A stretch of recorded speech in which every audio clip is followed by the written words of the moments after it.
Mas agora eu vou falar a parte de vantagens de utilizar enablers, facilitadores para no contexto da nossa equipe, empresa, enfim, né?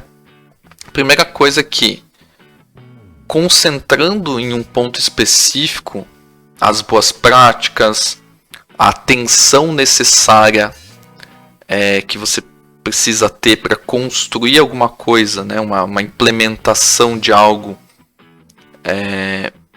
que entregue valor em determinada ferramenta, englobe ali um log, englobe ali HTTP, englobe a parte de algum cliente de mensageria, enfim, né?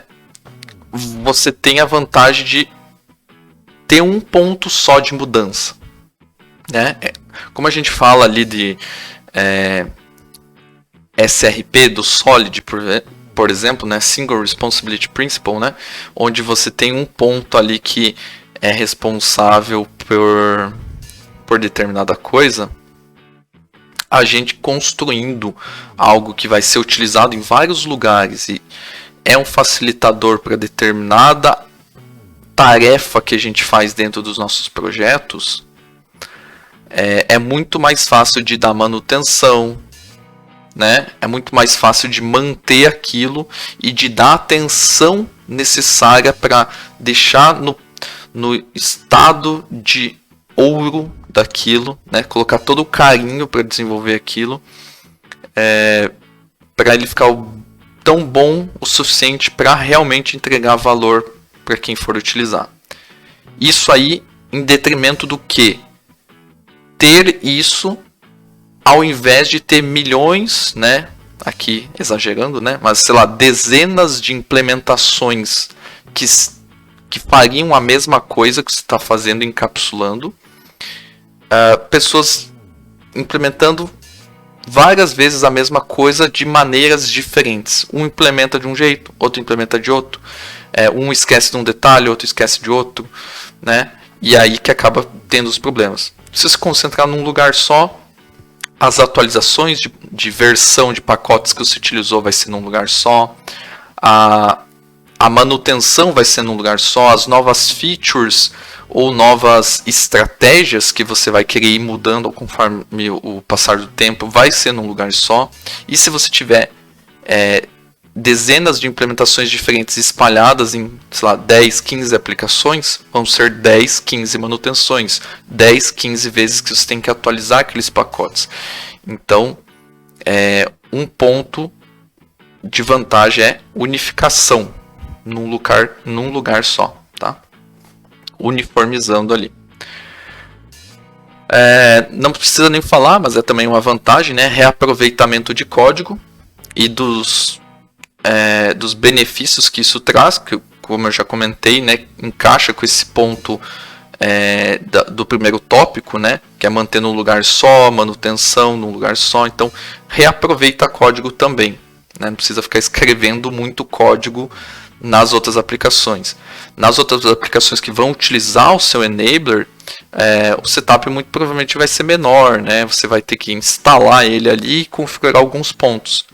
E não vai passar muito disso, não vai ser implementação como um todo, né? Toquei muito no assunto aqui que enabler faz muito sentido para estar conectado com as estratégias de o que a empresa quer ou como a empresa quer padronizar o uso de determinada coisa. Então, estando em um lugar só, você consegue aplicar esse padrão uma vez, né? E quando entra um novo desenvolvedor, se você não tiver um padrão desse tipo, né, nada estiver padronizado, esse novo desenvolvedor talvez não tenha muito tempo de casa ali, ele deslize do padrão ou não saiba do padrão e faça da forma que ele quer, né? Se ele for, agora num cenário que a gente tem esse enabler com o padrão desenvolvido nele, esse novo desenvolvedor vai entrar, vai saber que tem um conjunto de facilitadores para ele utilizar, documentado, ele pega, utiliza o facilitador, né, esse enabler, e implementa já com o padrão inserido nele, tá muito mais difícil de dar problema. Você tendo esse enabler num lugar só também, você consegue fazer o controle de versão, né? Você consegue tanto a versão de dependências internas quanto a versão do próprio enabler, né? Para saber se os projetos que estão utilizando estão atualizados com esse teu facilitador, né? E por último aqui, e o que é muito perceptível, é a vantagem de prover velocidade, padronização e uniformização para desenvolvimento do time, né? Ou dos times.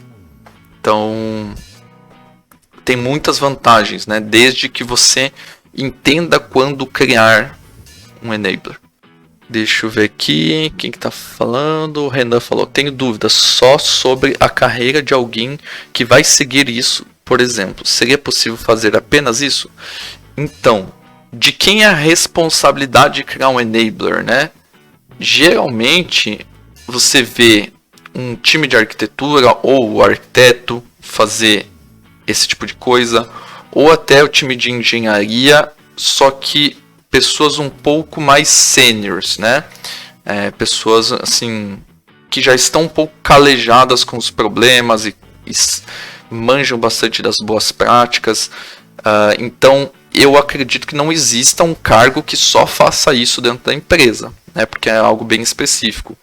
Mas eu vi, né, bastante o profissional de arquitetura mesmo trabalhar em cima desses enablers.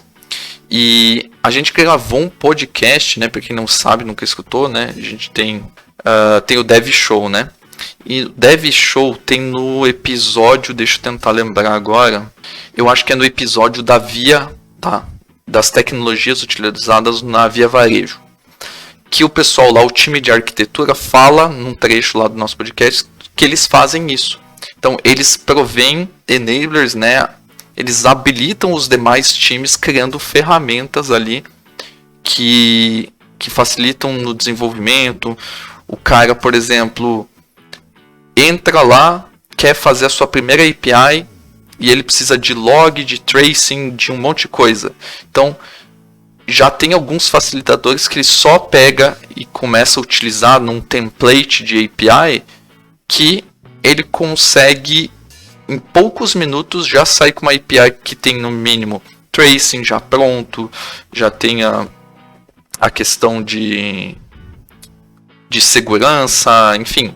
Aí depende de quais os enablers que eles fizeram. Mas já sai com um setup que não é zerado, né? Sai um setup já com as diretivas, os padrões que eles têm de criação de APIs lá dentro.